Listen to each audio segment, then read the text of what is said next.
Check this video out. Open up your Bible. God granted Abraham this land. The key aspect, and right now, Palestinians, Arabs, Muslims are trying to erase the Jewish ties to Jerusalem as we speak. Are we kidding ourselves into thinking that none of the people who are currently overseeing a genocide in Gaza, in the United States, in positions of power, have this position? They might not be open about their religion, they might not even have a religion, but they still believe in Zionism as a cause, and they still support the effects that this has on the Palestinian people. Or else, this genocide wouldn't be taking place with American weapons. I completely object to this guy and whatever he stands for. This far-right person doesn't deserve any plaudits, for being honest. This far-right person shouldn't be near the position of power that he's going to be in. Not only for the United States, but also for the world. But do you know what I also object? Something that we're starting to see the hints of.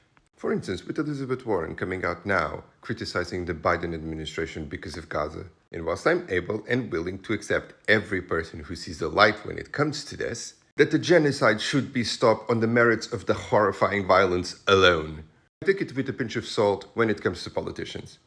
Especially when it comes from white politicians who generally co-opt the language of liberation when it suits them, when it serves to hurt their political opponents, or are co-opted by white people as a sort of rallying cry to gather everyone that they usually don't care about around them when their own rights are at stake.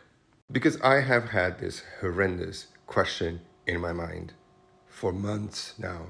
Every time that I see some of the white people who stood side by side with me when it came to Black Lives Matter, all of a sudden disregard the genocide in Gaza because it's not convenient to look at it at this moment. I can't help but ask, would you have stood side by side with me if there was a Democrat in the White House and a Labour Prime Minister, and it was an election year? Would you have been silent for the greater good? And try as I may, and I try, I cannot see any other answer but the obvious.